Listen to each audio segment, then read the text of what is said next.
What if the oldest man we saw sitting on that bench in Avengers Endgame was actually the most experienced warrior in the entire multiverse? What if Steve Rogers had already survived Doomsday Battleworld and defeated Dr. Doom before we ever said goodbye to him?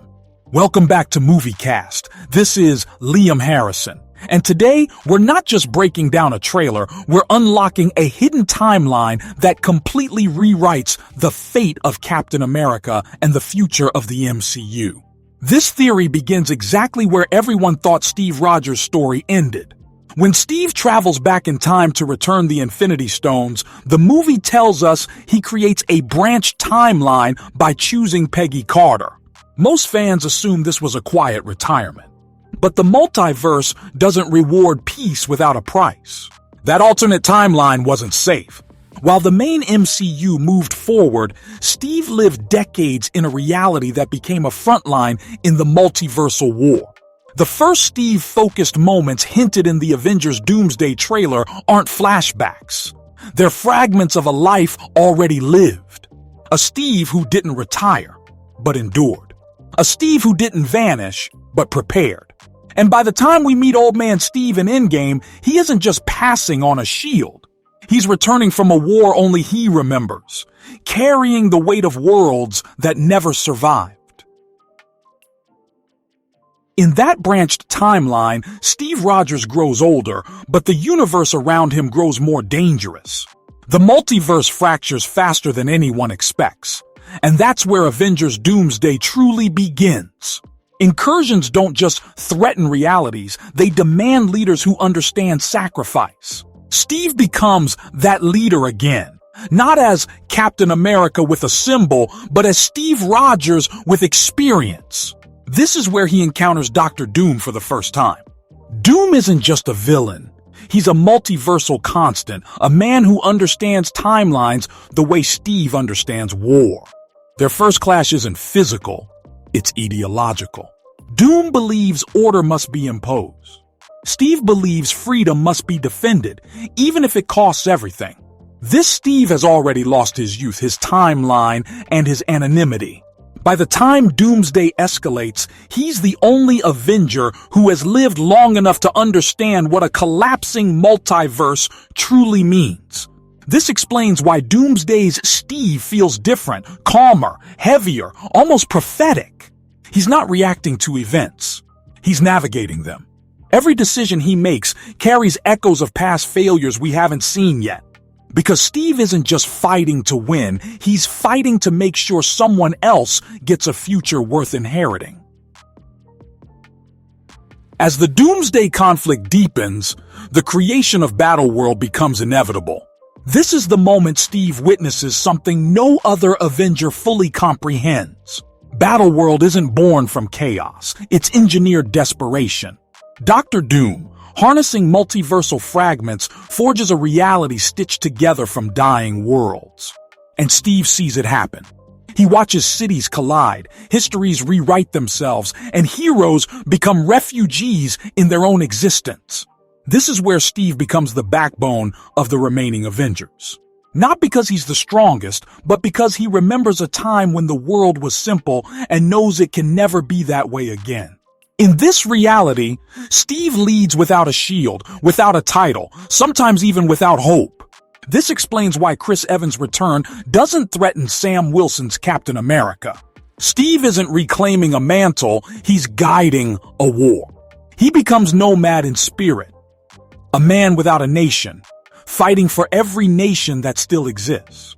And when Battleworld rises, Steve understands the truth before anyone else. This war can't be won by power. It can only be won by choice. Avengers Secret Wars is where Steve Rogers' true victory takes place, and it's not the one people expect. Doom rules Battleworld like a god, but gods still fear symbols. Steve doesn't challenge Doom's strength, he challenges his certainty.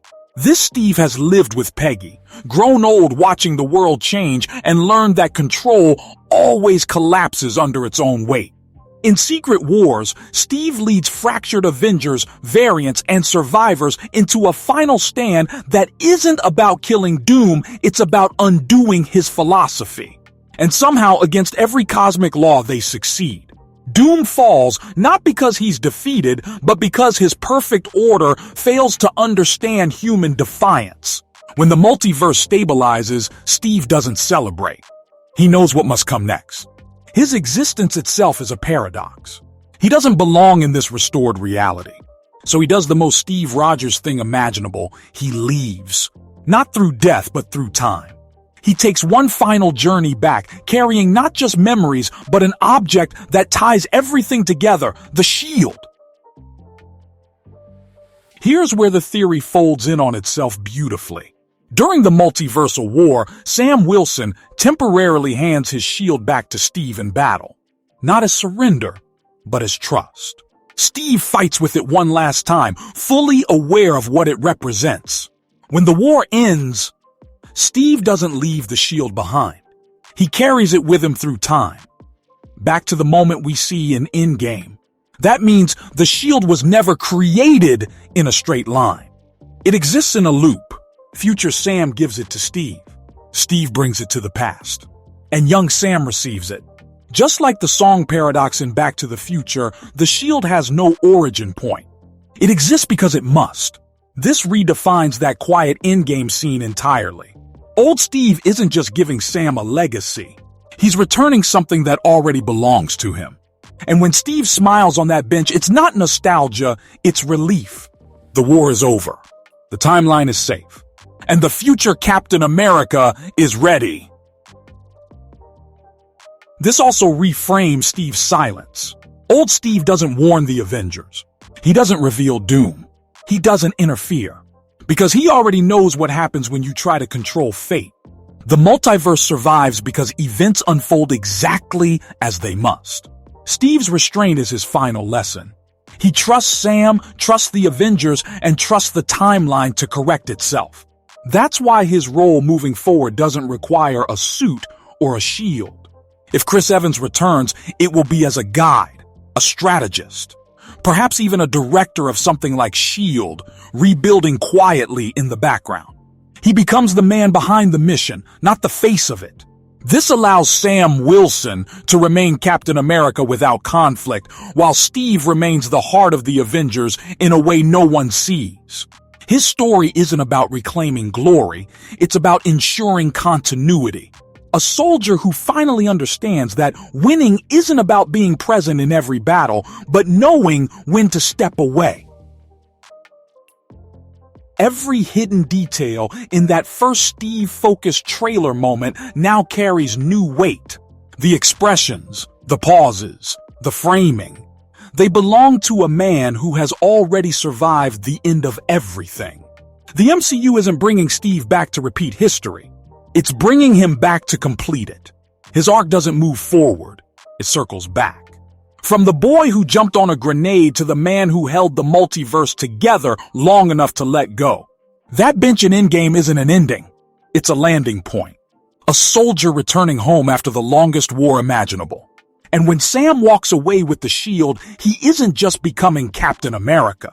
He's stepping into a future that Steve Rogers already protected, quietly, completely, and at great personal cost. If this theory is true, then Avengers Doomsday and Secret Wars aren't just about spectacle, they're about legacy folding in on itself. Steve Rogers doesn't break the MCU timeline. He completes it. And that makes his story not just tragic or heroic, but perfectly inevitable. If this blew your mind, don't forget to like, share, and subscribe to MovieCast. This is Liam Harrison, and I'll see you in the next breakdown.